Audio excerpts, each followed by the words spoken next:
Welcome back to another Chic in Session. On last episode, we learned how to figure out what your design style is, which is the foundation of any room when you start to decorate. Today, I think that we're going to be diving into something that's a little bit more exciting to me, which is telling a story through your home. Some of the most memorable homes aren't the ones that necessarily are the most expensive, but I think that they're the ones that tell a story, and not just any story, but your story. So remember on the last episode, I talked to you about being able to incorporate things that have sentimental value to you in your own home. And so today I'm going to show you a couple of the ways that I've done that in my own home.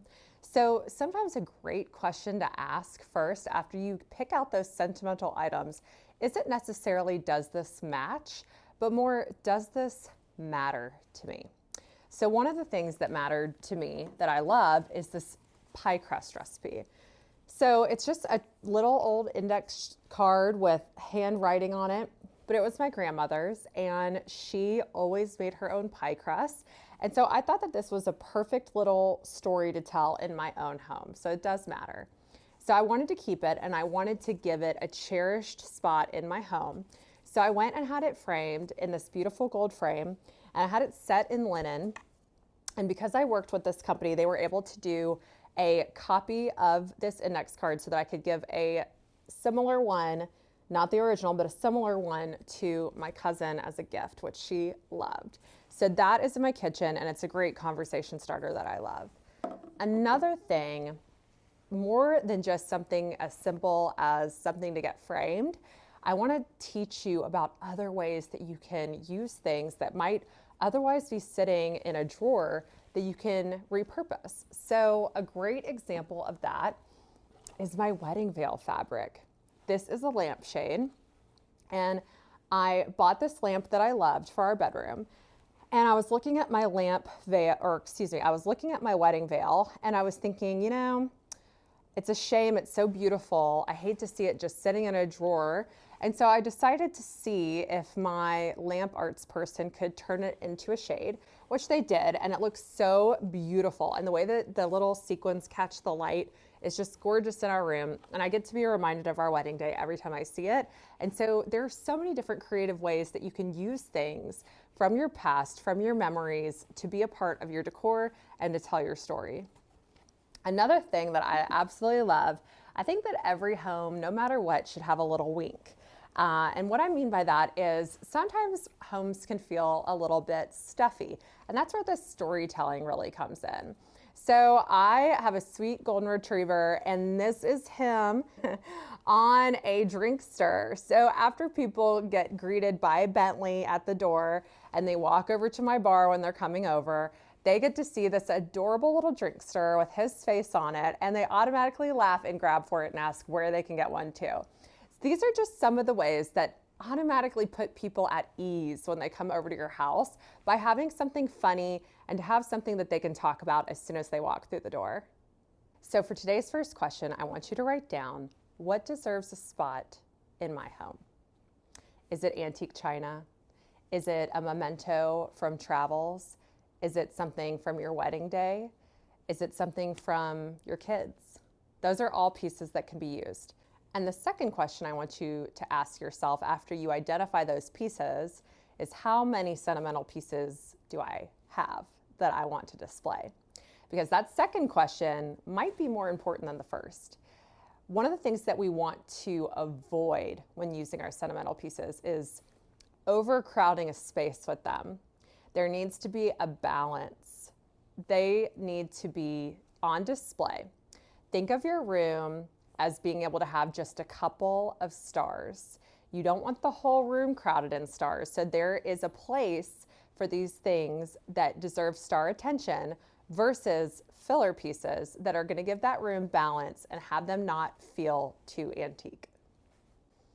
All right, moving on to another subject that we covered on episode 1, what could be even better in your space? So let's revisit that question today.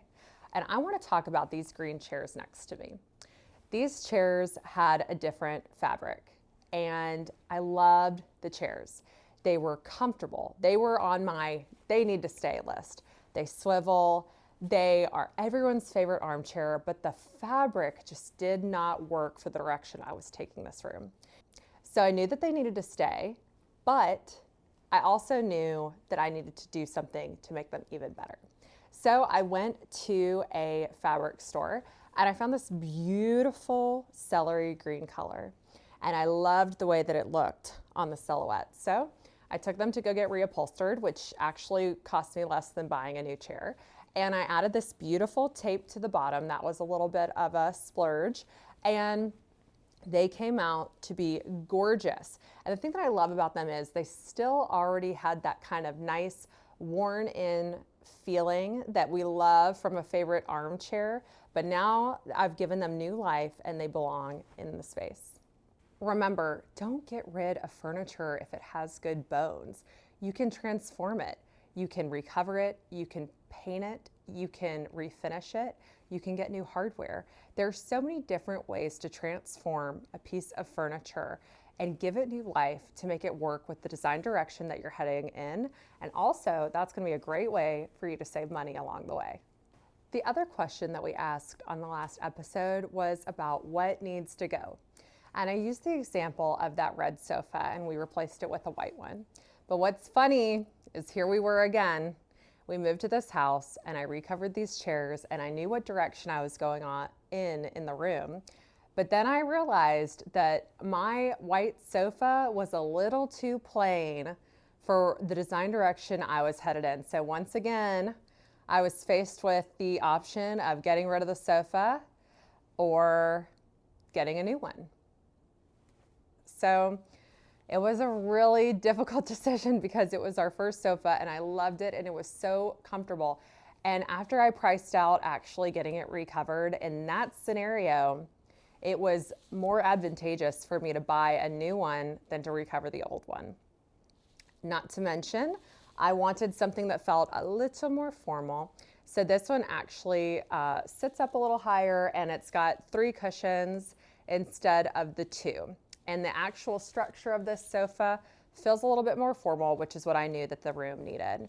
So I got this new sofa, and as soon as it came into the room, the entire space transformed once again.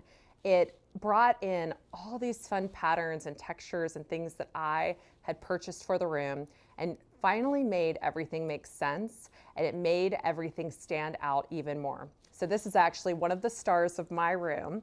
This room only has a few stars, and this sofa is definitely one of them. This is your Chic in Session lesson from today. Every room needs an editor, and that editor is you. And let me tell you, designers do this all the time. Does the scale work? Is it going to be too big or is it too small? Do you need a new rug that fits the space better? These are all the kinds of questions that you should be asking yourself as you start determining what you want to get rid of and what you want to keep. So here's your homework assignment for today. I want you to walk through your room and get your notebook out again and write down these questions. What tells my story?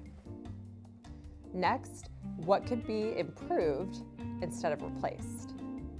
And third, I want you to ask, what no longer belongs? Be a good editor. That's the most important part of this journey, and I will see you on the next Chic in Session.